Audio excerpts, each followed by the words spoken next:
Halo, selamat datang semuanya. Kembali lagi di channel Ariel Bintang. Nah, sebelum kita melanjutkan video, perkenalkan nama saya Ariel Bintang Pratama dengan NIM 24 410 1049. Kita setiap hari menggunakan internet, mengirim pesan, nonton video, main game online.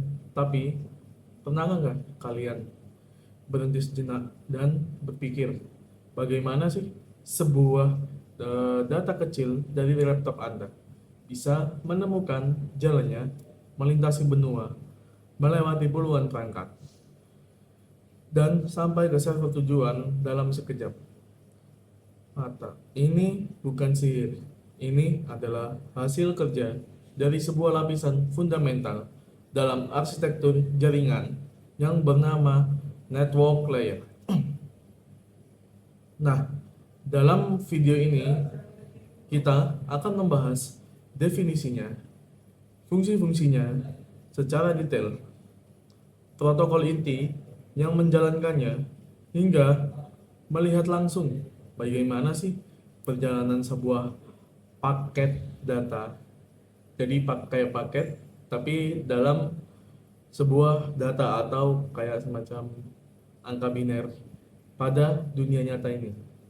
Yuk, mari kita bahas ke jantung internet ini. Cus.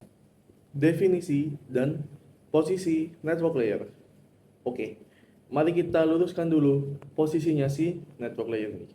Dalam model OSI, network layer adalah lapisan ketiga dalam model TCP/IP yang lebih praktis dan yang digunakan saat ini. Fungsinya diemban oleh internet layer, tapi perannya tetap sama. Bayangkan, sebuah network layer sebagai sistem logistik dan navigasi global untuk sebuah data. Tugas utamanya bukan hanya sekedar mengirim paket data saja, tapi melakukan internet working, yaitu menghubungkan berbagai jenis jaringan yang berbeda. Jadi berbagai jenis jaringan itu ya seperti jaringan WiFi di rumah kalian, jaringan seluler, jadi seperti kayak Telkomsel gitu ya, dan jaringan fiber optik milik penyedia internet. Dan itu menjadi satu kesatuan raksasa yang kita sebut sebagai internet. Inilah kuncinya. Network layer memungkinkan komunikasi secara end-to-end dari satu perangkat ke perangkat lain. Meskipun dimanapun lokasinya, ia menyediakan alamat global dan sebuah mekanisme untuk menemukan sebuah rute terbaik melintasi labirin jaringan ini. Tanpa adanya network layer, internet hanya akan menjadi kumpulan jaringan lokal yang terisolasi. Jadi, kalau misal tidak ada network layer, data kita pasti tidak akan diterima di sebuah negara atau tempat yang jauh dari kita berada saat ini.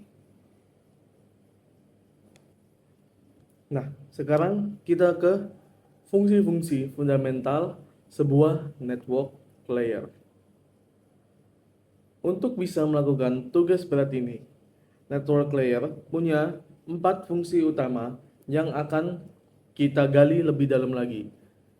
Yang pertama yaitu ada logical addressing atau pengalamatan secara logis. Seperti yang sudah kita singgung tadi di sebelumnya, setiap perangkat pasti butuh sebuah alamat. Nah, di network layer ini adalah alamat IP atau IP address. Mari kita detailkan. IPv4 atau IPv4 adalah yang paling umum kita lihat. Biasanya format dari IPv4 atau IPv4 itu kodenya 192.168.1.1. Alamat ini terdiri dari 32 bit dan hanya bisa menyediakan sekitar 4,3 miliar alamat unik. Itu dengan banyak kan? Nah, ternyata tidak cukup untuk miliaran perangkat di dunia. Inilah alasan lahirnya IPv6 atau IPv6 dengan format 128 bit. IPv6 menyediakan jumlah alamat yang hampir tak terbatas. Lebih jauh lagi, ada yang namanya konsep public IP dan private IP. Apa sih itu public IP dan private IP? Nah, kita bahas yang private IP dulu. Private IP seperti kode 192.168 titik kode-kode yang belakangnya itu kita buat sendiri. Itu digunakan di dalam jaringan lokal kalian, seperti di rumah atau di kantor. Alamat ini tidak bisa diakses langsung dari internet dan bisa digunakan berulang kali di jaringan lokal yang berbeda. Jadi alamat ini tidak bisa kita gunakan secara publik ya teman-teman. Jadi cuman hanya di misal di rumah saja atau di mungkin kantor kalian yang menyediakan IPv itu. Yang kedua yaitu public IP. Public IP ini adalah sebuah alamat unik yang diberikan oleh penyedia layanan internet atau ISP. Inilah identitas kalian di dunia internet. Router di rumah kalian biasanya melakukan proses yang bernama NAT. Apa sih itu NAT? NAT adalah Network Address Translation atau penerjemah alamat internet. Untuk menerjemahkan alamat IP privat dari perangkat kalian ke satu alamat IP publik. Nah, sekarang kita ke bagian yang kedua atau yang bagian selanjutnya yaitu routing atau perutuan. Routing atau perutuan ini adalah kecerdasan atau otaknya dari si network layer ini. Proses ini adalah proses memilih jalur yang terbaik bagi si paket data untuk mencapai tujuannya. Router ini adalah perangkat yang melakukannya. Di dalam setiap router ada yang namanya tabel routing. Anggap saja ini seperti buku panduan atau GPS-nya buat si paket data tadi yang sudah dikemas ya, kawan-kawan. Tabel ini berisi daftar jaringan tujuan dan kemana paket harus dikirim selanjutnya, atau yang biasa disebut next hop. Untuk mencapai tujuan tersebut, bagaimana sih tabel ini dibuat? Nah, tabel ini dibuat ada dua cara, yaitu dengan cara static routing dan dynamic routing. Nah, sekarang saya akan menjelaskan tentang apa itu static routing. Nah, static routing ini adalah sebuah administrasi jaringan secara manual untuk memasukkan rute ke dalam si tabel routing ini. Proses ini dikenal cepat dan aman, tapi tidak fleksibel dan hanya cocok untuk sebuah jaringan kecil yang tidak banyak berubah. Yang kedua yaitu dynamic routing. Router dynamic routing adalah router yang saling berkomunikasi menggunakan protokol routing untuk secara otomatis membangun dan memperbarui tabel routing mereka. Jadi, jika ada jalur yang putus, router bisa secara otomatis mencari jalur alternatif. Inilah yang membuat internet bisa menyembuhkan diri sendiri atau yang biasa kita kenal self healing. Jadi nggak ada yang namanya yang namanya paket nyasar atau pesan nyasar. Jadi semuanya sudah dikemas dalam tabel routing untuk meminimalisir kejadian-kejadian seperti paket nyasar dan pesan nyasar tadi ya kawan-kawan. Yang ketiga yaitu ada yang namanya proses encapsulation atau enkapsulasi. Nah, saat data turun dari transport layer atau lapisan keempat, network layer akan membungkusnya atau mempackingnya. Proses ini dinamakan proses enkapsulasi, menambahkan sebuah header yaitu yang namanya IP header. Nah, di dalam IP header ini ada sebuah informasi krusial, yaitu yang pertama ada source dan destination IP address, kedua time to live atau TTL, bukan tempat dan tanggal lahir ya teman-teman, dan yang ketiga yaitu protokol. Nah, saya akan menjelaskan tentang source dan destination IP address. Nah, source dan destination IP address ini untuk membuat alamat si pengirim dan tujuan untuk mengirim data ini ke mana. Jadi, misal nih, kalian di dalam paket kan pasti ada alamat rumah kalian dan tujuan paket ini mau dikirim kemana ya. Nah, jadi gambarannya seperti itu untuk source dan destination IP address. Yang kedua yaitu time to live atau TTL. Nah, TTL ini seperti timer penghancur diri. Jadi, setiap kali paket melewati sebuah router, nilai TTL akan dikurangi 1. Nah, jika mencapai 0, paket ini atau paket yang kita kirim atau pesan kita yang kita kirim lewat network ini akan dihancurkan. Nah, ini mencegah paket berputar-putar selamanya di jaringan jika terjadi kesalahan routing atau kesalahan si network ini. Nah, yang ketiga yaitu protokol.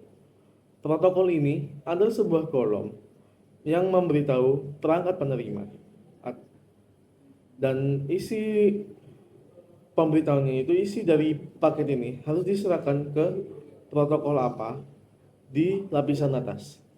Misalnya nih, nilai 6 berarti isinya untuk TCP dan nilai 17 untuk UDP. Jadi paket ini akan dipindah tangankan yang namanya akan dipindah tangankan dengan yang namanya si protokol ini. Selanjutnya yaitu ada lagi yang namanya proses fragmentation atau fragmentasi. Nah, setiap jaringan memiliki batas ukuran paket maksimum yang bisa dilewatinya. Nah, batas ukuran itu disebut MTU atau Maximum Transmission Unit. Untuk Ethernet atau kabelan biasanya dia memiliki kecepatan hingga 1500 byte. Jika network layer menerima datagram yang lebih besar dari MTU atau Maximum Transmission Unit, ia harus memecahkannya menjadi potongan-potongan yang lebih kecil. Inilah yang disebut fragmentasi. Setiap potongan akan memiliki IP header sendiri dan informasi agar bisa disusun kembali saat paket kita ini sudah di tujuan atau yang kita kirim. Nah, sekarang kita masuk ke bagian protokol inti dan pendukung. Nah, di proses ini kita akan kenali para aktor atau protokol-protokol dari network layer yang bekerja pada lapisan ini.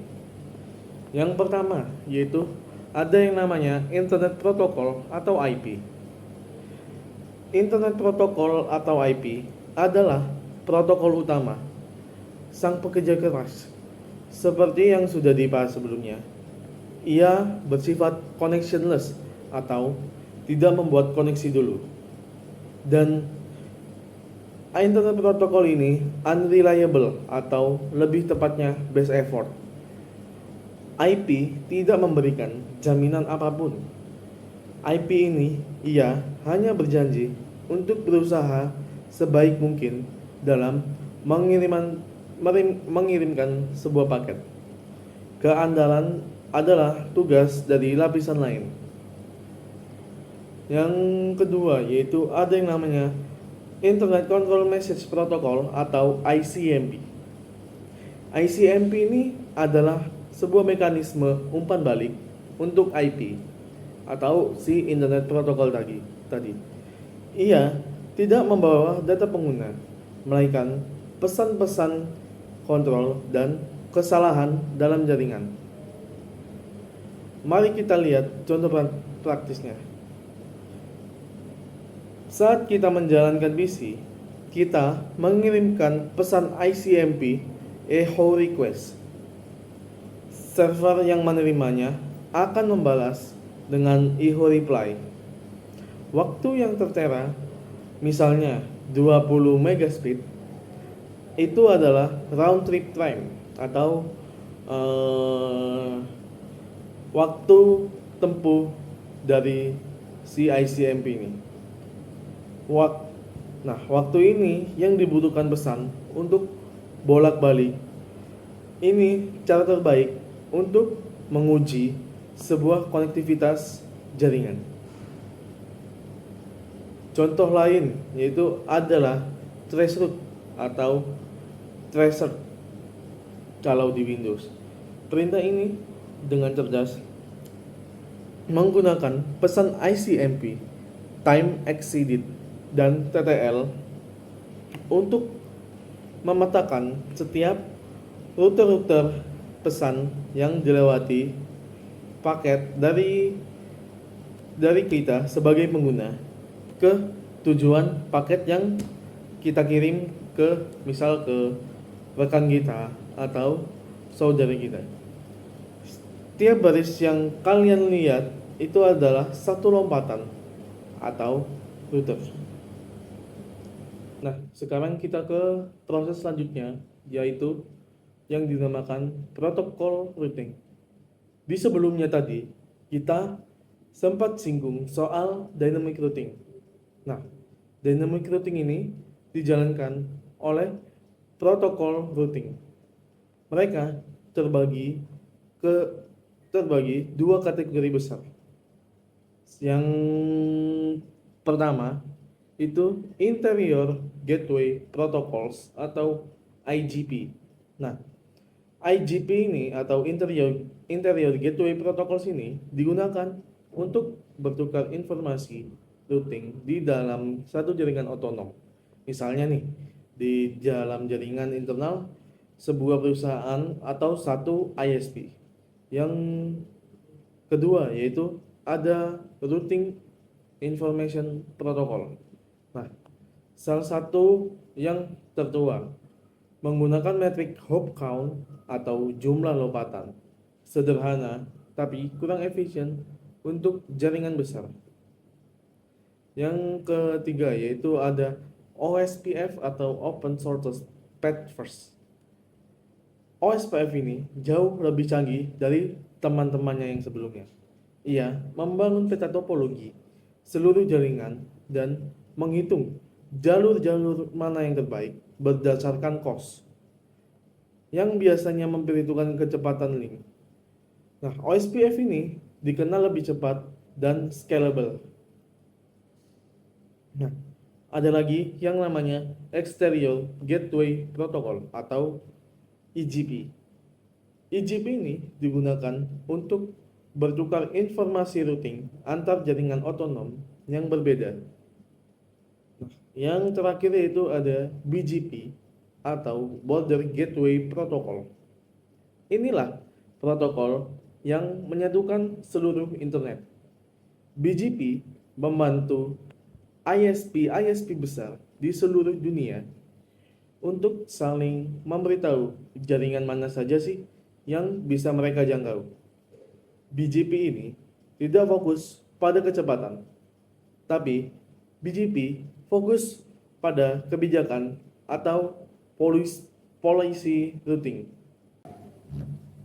Gimana penjelasan tadi? Luar biasa bukan? Jadi, kita telah belajar bahwa sebuah network layer adalah lapisan logistik yang memungkinkan internet working. Fungsinya didukung oleh pengalamatan logis dengan IPv4 dan IPv6. Routing yang cerdas melalui tabel routing serta enkapsulasi dan fragmentasi. Semua ini digerakkan oleh protokol inti seperti IP yang bersifat base effort. Yang kedua yaitu ada ICMP untuk diagnostik dan sebagian protokol routing seperti OSPF dan BGP yang menjadi tulang punggung sebuah internet. Perjalanan sebuah paket data adalah simfoni yang kompleks dari semua elemen ini yang bekerja bersamaan. Nah, semoga permasalahan yang semoga pembahasan yang tadi kita sudah pelajari tadi, kalian jadi lebih bisa menghargai keajaiban teknis yang terjadi setiap kali kalian online. Nah, jika video ini bermanfaat, kami atau saya sangat berterima kasih jika Anda menekan tombol like dan share ke teman-teman kalian di seluruh penjuru negara. Dan tentu saja subscribe ya teman-teman. Nah, mungkin kalau ada penjelasan saya yang kurang, tulis di kolom komentar. Terima kasih semuanya yang sudah menyimak sampai akhir. Bye-bye.